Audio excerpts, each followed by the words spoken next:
गौतम बुद्ध अपने ध्यान में बैठे थे कि वहां पर एक आदमी आया और ये आदमी अपने आलसपन से बहुत ज्यादा परेशान था। आलसी आदमी गौतम बुद्ध से बोला, महात्मा जी मेरी मदद कीजिए, मैं अपने आलस्य से बहुत परेशान हूँ। आप ही कोई उपाय बताइए जिससे कि मेरा आलसपन दूर हो सके। गौतम बुद्ध ने उस व्यक्ति से कहा, पहले मुझे ये बताओ कि तुम्हें क्यों लगता है कि तुम आलसी हो। आलसी आदमी बोला, सिर्फ मुझे नहीं, मेरे परिवार वालों को और मेरे आसपास वाले को भी ऐसा लगता है कि मैं आलसी हूँ। गौतम बुद्ध ने फिर उससे पूछा, क्या तुम जानते हो आलस्य क्या होता है? आलसी व्यक्ति बोला, नहीं मैं नहीं जानता, किंतु मैं इतना जरूर जानता हूँ कि आलस बहुत बुरी चीज है। इसकी वजह से मुझे जीवन में बहुत नुकसान हुआ है। गौतम बुद्ध बोले, जिस परेशानी से तुम छुटकारा पाना चाहते हो, पहले उसके बारे में पूरी जानकारी ले लो, जिससे कि उससे छुटकारा पाना आसान हो जाए। आलसी व्यक्ति बोला, भगवान इतनी बुद्धि तो मुझ में नहीं है, आप ही मुझे इस समस्या के बारे में जानकारी दीजिए। गौतम बुद्ध बोले, आलस एक मानसिक अवस्था है, एक विचार है जिसे जाने अनजाने में हम खुद जन्म देते हैं। आलस्य दो मूलभूत कारणों की वजह से जन्म लेता है, एक है शारीरिक और दूसरा मानसिक। शारीरिक कारणों में पहला कारण है गलत तरह का भोजन। हम सभी जानते हैं कि हमारे शरीर को भोजन से ही ऊर्जा मिलती है। ये ऊर्जा सजीव चीजों से मिले, यानी कि प्राकृतिक रूप से जो हमें भोजन की वस्तुएं प्राप्त होती है, उनसे अगर ये ऊर्जा मिले तो हमारा शरीर इससे अच्छी तरह से ऊर्जा प्राप्त करता है। इसके उलट यदि हम निर्जीव वस्तुओं से ऊर्जा प्राप्त करते हैं तो ये हमें आलस्य की ओर ले जाता है। दूसरा कारण हमारी शारीरिक गतिविधियां।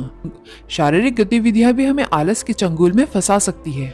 गौतम बुद्ध ने आलसी व्यक्ति को अपने शिष्यों की तरफ इशारा करते हुए कहा कि देखो, इनके चलने फिरने बैठने के तरीके में तुम्हें कुछ अलग नजर आ रहा है। जब आलसी व्यक्ति को कुछ समझ नहीं आया तब गौतम बुद्ध ने उनसे कहा, मेरे शिष्य जब भी बैठते हैं तो वो रीढ़ की हड्डी को एकदम सीधा रखते हुए ही बैठते हैं। चलते हैं तो उनके दोनों पैरों के बीच में अच्छे से संतुलन बना रहता है, और वो जब सोते हैं तो उनका शरीर एकदम शिथिल रहता है।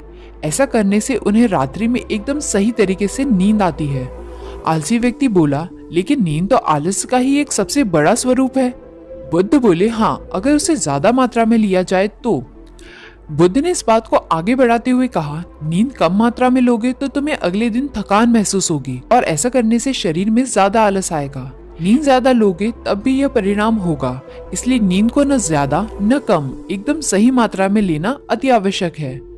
आलसी व्यक्ति बोला, हाँ, ये तो मैंने स्वयं ने भी अनुभव किया है। बुद्ध बोले, अब मानसिक कारणों के बारे में जान लो। मानसिक कारणों में सबसे पहला कारण है हमारी पुरानी गलत धारणाएं। अक्सर ऐसा होता है कि हम पहले जिन कामों में असफल हो चुके हैं, हमारे अंदर ऐसी भावनाएं बन जाती है कि हम उस काम में हमेशा असफल होते रहेंगे, जिस वजह से हम उस काम को करने में आलस आता है।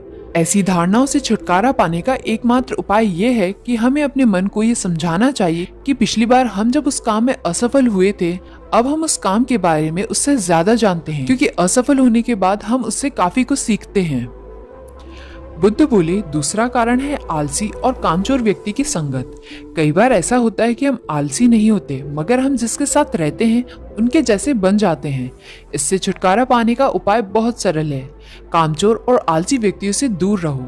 ऐसे व्यक्तियों की संगत में रहो जो अपने काम को बड़ी लगन से करते हैं और तुम्हें कुछ सिखा पाए।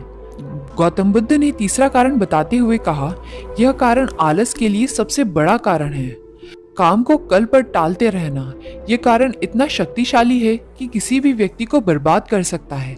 इससे बचने का सबसे आसान उपाय ये है कि जो काम जितना जल्दी संभव हो उतनी जल्दी कर दिया जाए। गौतम बुद्ध ने आलसी व्यक्ति को एक सवाल पूछा, मान लो तुम किसी रेगिस्तान में फंस गए हो और तुम्हें प्यास लगी है, तो तुम क्या करोगे?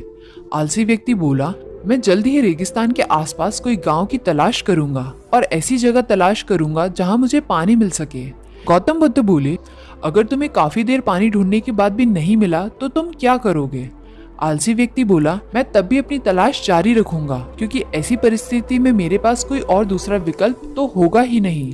गौतम बुद्ध बोले, बिल्कुल सही, और यही है मानसिक स्तर पर आलस्य का चौथा कारण। किसी भी निश्चित लक्ष्य का न होना, यह भी आलस की ओर लेकर जाता है। अब सुनो, पांचवें कारण के बारे में गौतम बुद्ध बोले, सोचो कि तुम्हारे पास काफी सारे सोने के दागीने हैं जो तुम्हें एक जगह से दूसरी जगह लेकर जाना है। तुम चलते चलते थक जाते हो और किसी पेड़ के नीचे बैठ जाते हो और तभी तुम्हें दूर से दौड़ते हुए तुम्हारी तरफ डाकू दिखाई देते हैं, तो क्या तब भी तुम आलस ही करोगे, बैठे रहोगे, या फिर ऐसी परिस्थिति में उठकर तुम दौड़ने लगोगे? आलसी व्यक्ति बोला, जी मुझे वहां से दौड़ना ही पड़ेगा, नहीं तो मेरी जान और सोने के दागिने पर खतरा है। बुद्ध बोले, यानी कि तुम्हारे पास एक ठोस वजह होगी दौड़ने के लिए। यही है आलस का पांचवा कारण, किसी भी काम के लिए ठोस वजह का न होना। आलसी व्यक्ति महात्मा बुद्ध की बातों से संतुष्ट हुआ।